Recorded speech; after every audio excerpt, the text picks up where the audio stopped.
Hello friends, कक्षा 10वीं के इस वीडियो में आप सभी का स्वागत है। आज हम पाइथागोरस प्रमेय सिद्ध करना सीखेंगे। तो आइए इस वीडियो को शुरू करते हैं। वीडियो को शुरू करने से पहले आप चैनल को सब्सक्राइब कर लीजिए, साथ ही बेल आइकन को दबा दीजिए, जिससे हर वीडियो की नोटिफिकेशन आप तक पहुंच जाएगी। तो चलिए बिना किसी देरी के इस वीडियो को शुरू करते हैं।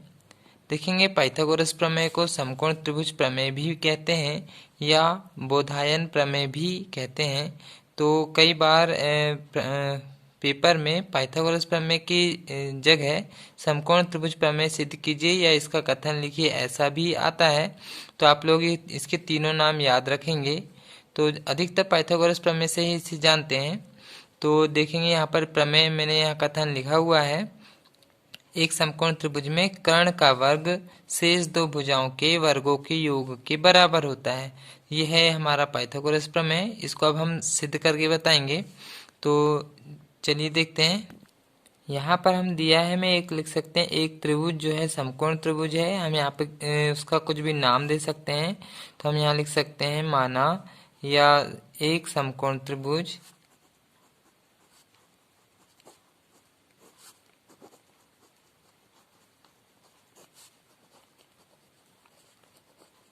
हमने ऐसा मान लिए कि एक समकोण त्रिभुज ABC है, और जहाँ हम कोई भी एक कोण को 90 अंश मान लेते हैं। तो हमने बीच में B दिए हैं, इसलिए हम मान लेते हैं कि कोण B बराबर 90 अंश है। ये हमने यहाँ मान लिए। जब समकोण त्रिभुज है तो हमेशा 90 अंश के कोण में ही समकोण त्रिभुज बनेगा।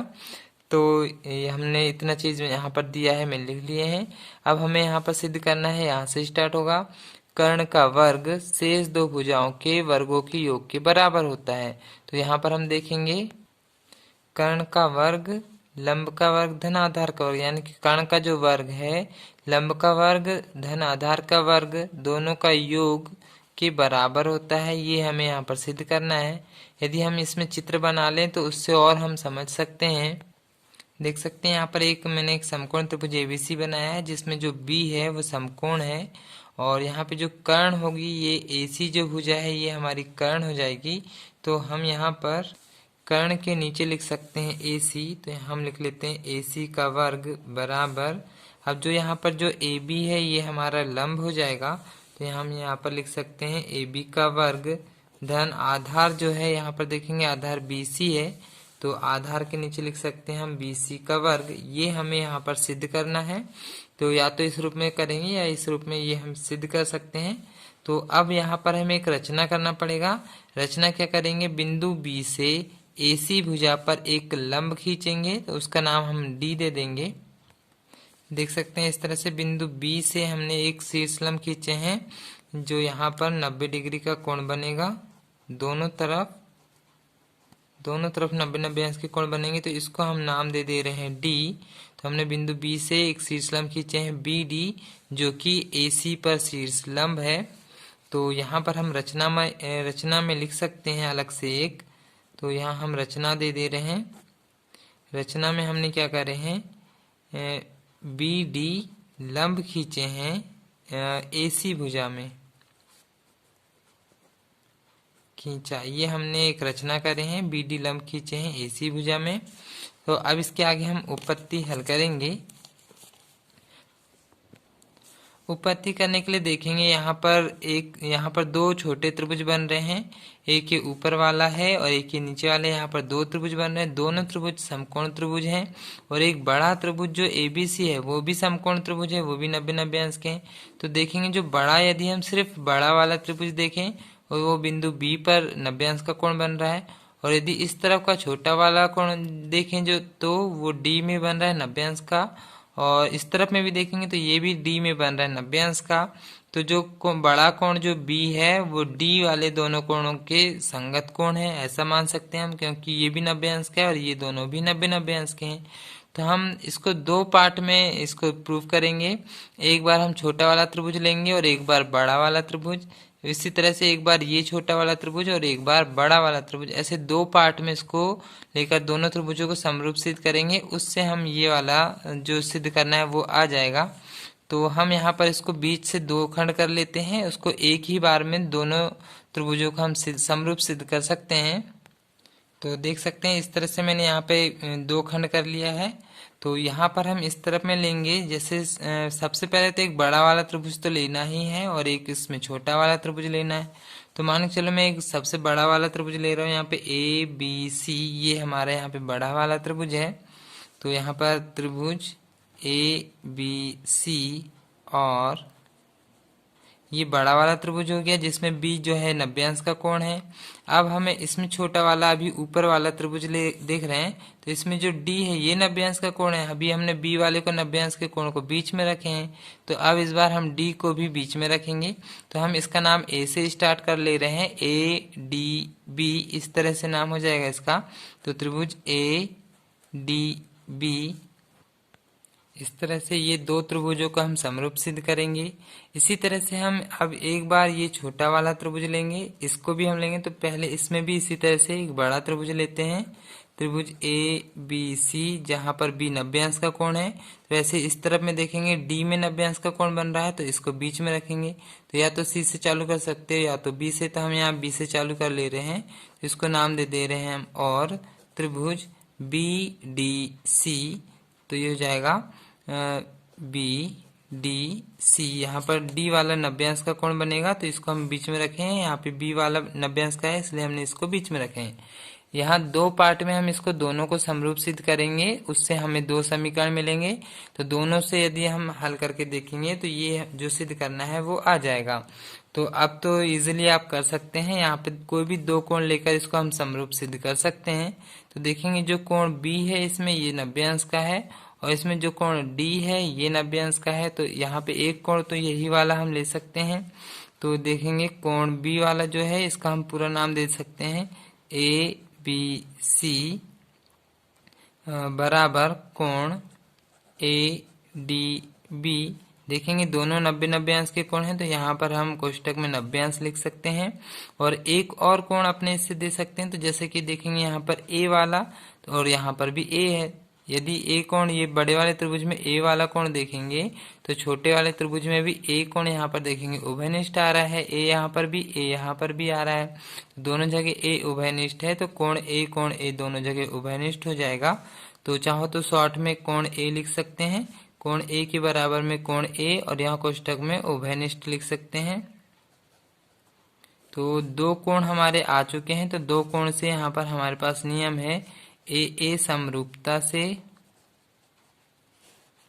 दोनों त्रिभुज यहाँ पर समरूप हो जाएंगे, यानी कि त्रिभुज एबीसी समरूप त्रिभुज एडीबी। तो यहाँ पर देखेंगे कोई भी हमें एक एक भुजा को हम बट्टे में लेंगे समान अनुपात में, क्योंकि जब दो त्रिभुज समरूप होते हैं तो भुजाएं समान अनुपात में होती है। तो हम कोई भी दो भुजाओं को समान अनुपात में रख लेते हैं। तो पहले हम ये आखिरी वाली भुजाओं को अनुपात में रख रहे हैं, जैसे ए सी। तो ए सी के बटे में जैसे आखिरी है, तो यहाँ पर हो जाएगा ए बी आखिरी वाली भुजा। तो यहाँ पर हम ले रहे हैं ए सी के बटे में यहाँ पर ले रहे हैं ए बी। ये एक बार लिए, एक और भुजा लेते हैं, मान के जैसे यहाँ नीचे पे ए बी आया तो यहाँ पर फिर हम ए बी ले रहे हैं। तो ये हो जाएगा ए बी के बटे, जैसे हमने यहाँ ए बी लिए हैं तो यहाँ पर शुरू में ए डी आ जाएगा।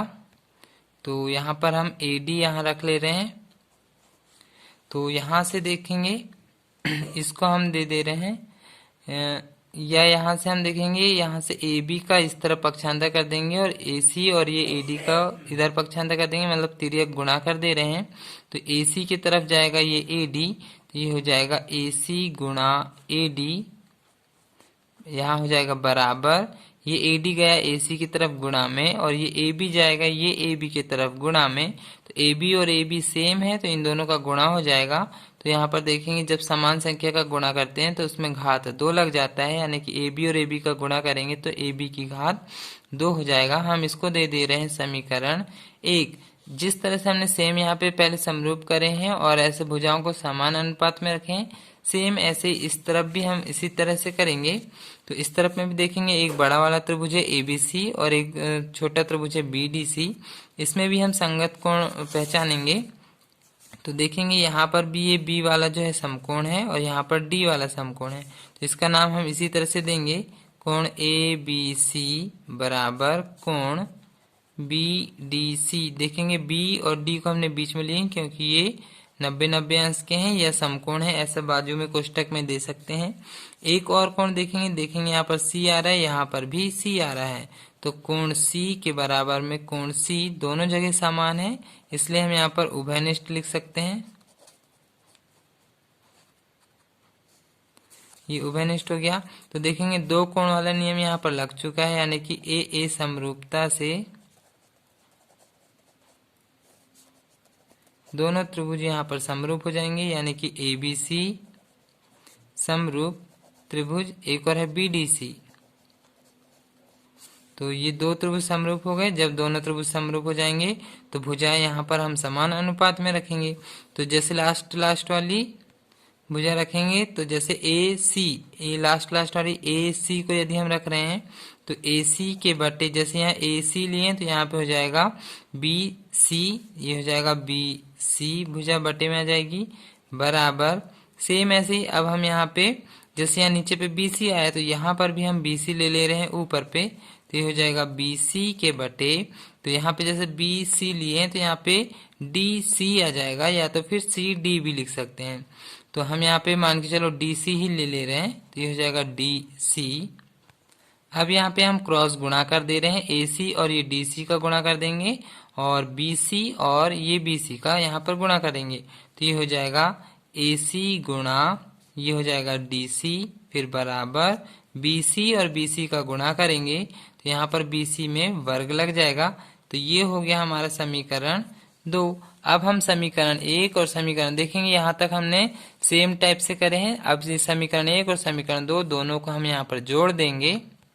तो ये इस तरह से हम समीकरण 1 और 2 को जोड़ने पर लिख लिए हैं। अब समीकरण 1 और 2 को जोड़ने का मतलब है इस तरह से जो दो समीकरण मिले हैं उसके लेफ्ट वालों को पहले जोड़ेंगे और फिर राइट वालों को फिर जोड़ेंगे। तो सबसे पहले हम लेफ्ट वालों को जोड़ रहे हैं, तो इस तरफ में है AC गुणा AD और इस तरफ में है AC गुणा DC। तो पहले इन दोनों को जोड़ ले रहे हैं। देखेंगे इस तरह से हमने लिख लिए हैं, AC गुणा AD समीकरण 1 के लेफ्ट में था और AC गुणा DC समीकरण 2 के लेफ्ट में था, फिर लगाएंगे बराबर। अब देखेंगे हम समीकरण 1 के राइट में है AB का वर्ग और समीकरण 2 के राइट में है BC का वर्ग, तो इन दोनों को भी अब जोड़ेंगे। तो इस तरह से लिख लेंगे AB का वर्ग धन BC का वर्ग। अब हम यहाँ पर देखेंगे दोनों यहाँ पे दो पार्ट बने हैं, तो यहाँ पर भी AC है, यहाँ पर भी AC है। इसका मतलब दोनों जगह से हम AC कॉमन निकाल लेंगे।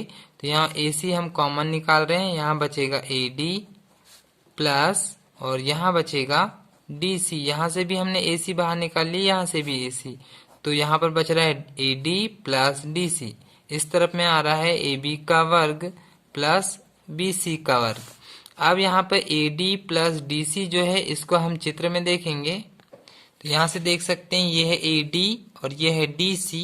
तो AD और DC दोनों भुजाओं को यदि हम जोड़ेंगे तो देखेंगे एक बड़ी भुजा मिलेगी, उसका नाम आ जाएगा AC। ये AD वाला इतना पार्ट और ये DC वाला इतना पार्ट, ये दोनों पार्टों को यदि हम जोड़ दें तो एक बड़ी भुजा मिलेगी, उसका नाम हो जाएगा AC।